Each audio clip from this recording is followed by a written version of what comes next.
కథ.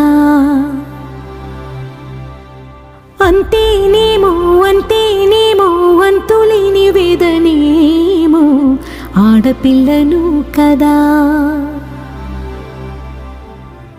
మళ్ళీ తిరిగి అడుగేసేది వచ్చిపోయే చుట్టూలానే.